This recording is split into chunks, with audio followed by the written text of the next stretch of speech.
historias que, aunque se cuenten 1000 veces, parecerán solo simple ficción. Y hay otras que, aunque se repitan muchas veces, siempre habrá personas que insistan en seguir creyéndolas. América, el nuevo mundo.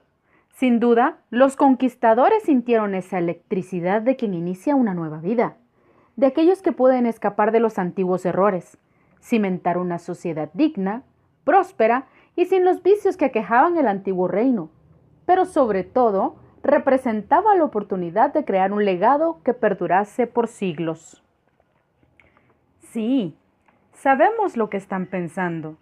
Nada de eso sucedió. Continuaron los abusos, la corrupción, el salvajismo propio de los saqueadores que conformaban la tripulación de tan bellas carabelas. Esta historia ya la sabemos y sigue siendo el cuento inverosímil plasmado en los libros de primaria que por años han intentado hacernos creer. Ahora bien, adelantémonos en la historia y detengámonos en uno de los muchos periodos que han marcado a Latinoamérica, porque aunque ustedes no lo crean, incluso hubo una década perdida. Hasta los años 80, Latinoamérica recibía préstamos por doquier, pues parecía una ayuda que no debía desaprovecharse.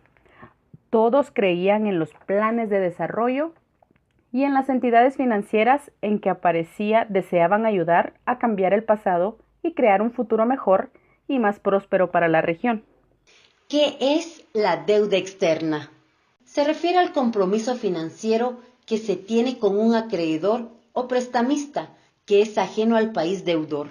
Los tipos de deuda pueden ser: 1. Bilateral. Significa que el acreedor es otro país. 2. Multilateral. El acreedor puede ser el Banco Mundial o el Fondo Monetario Internacional. 3. Comercial.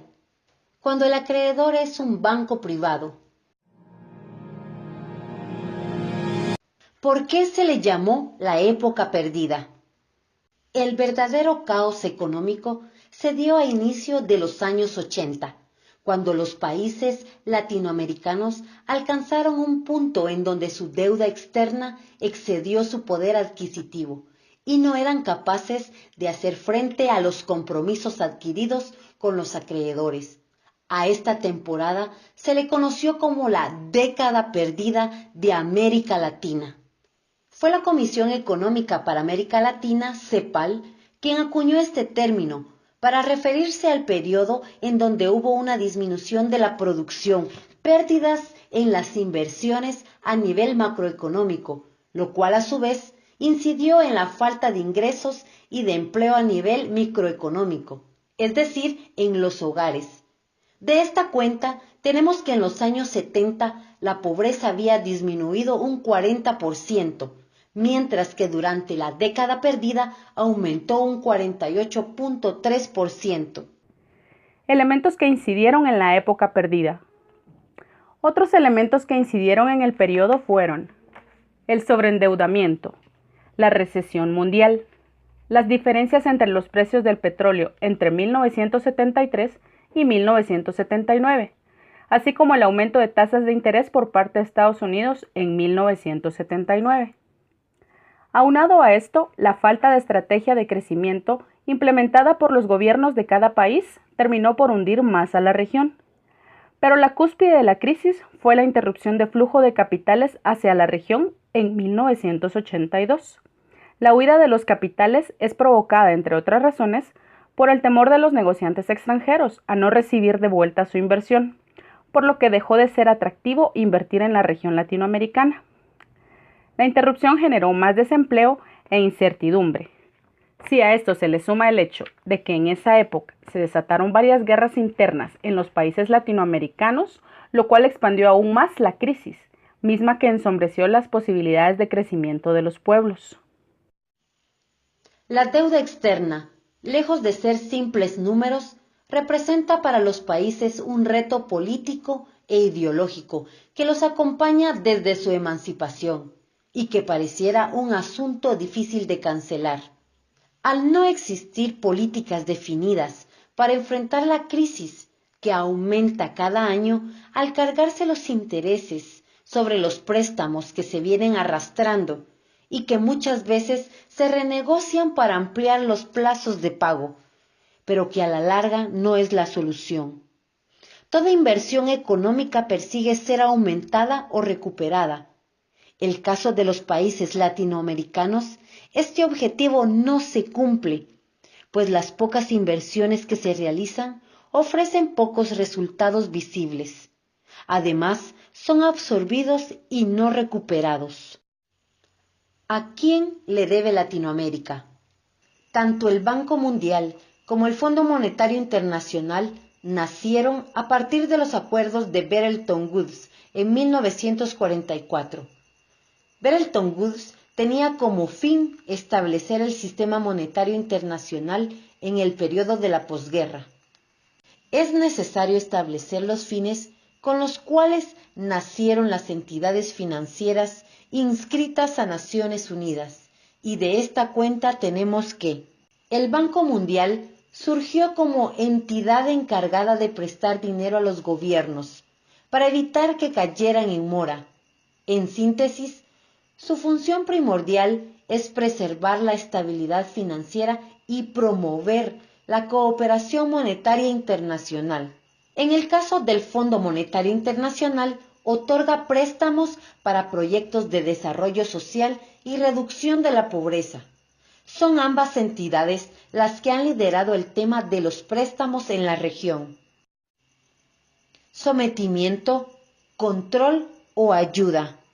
Aunque existieron políticas recomendadas por el FMI para ayudar a los países a saldar sus deudas, esas medidas, lejos de ayudar, provocaron la aceleración de la inflación, la fuga de capitales, la caída de los salarios, el deterioro en la inversión y en el gasto social que los países podían realizar.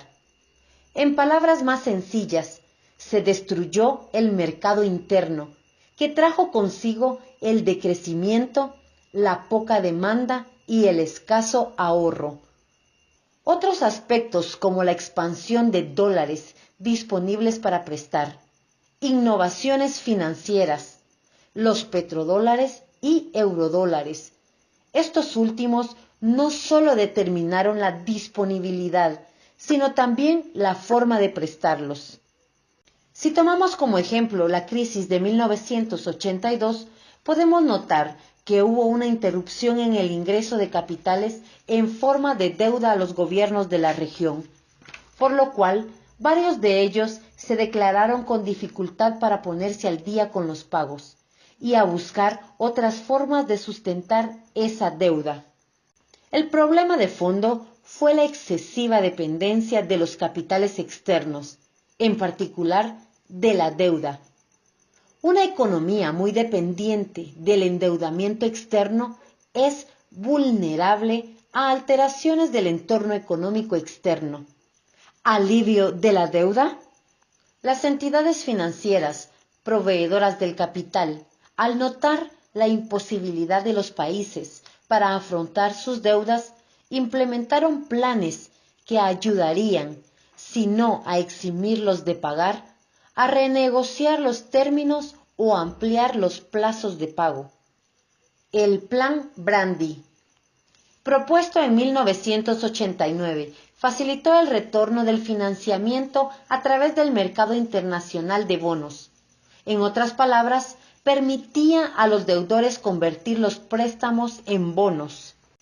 También pretendía fortalecer y acelerar el proceso de reducción de la deuda en el mercado mediante un apoyo público explícito en materia financiera e institucional para promover el crecimiento financiero de los países y de esta forma que pudieran saldar más rápido la deuda.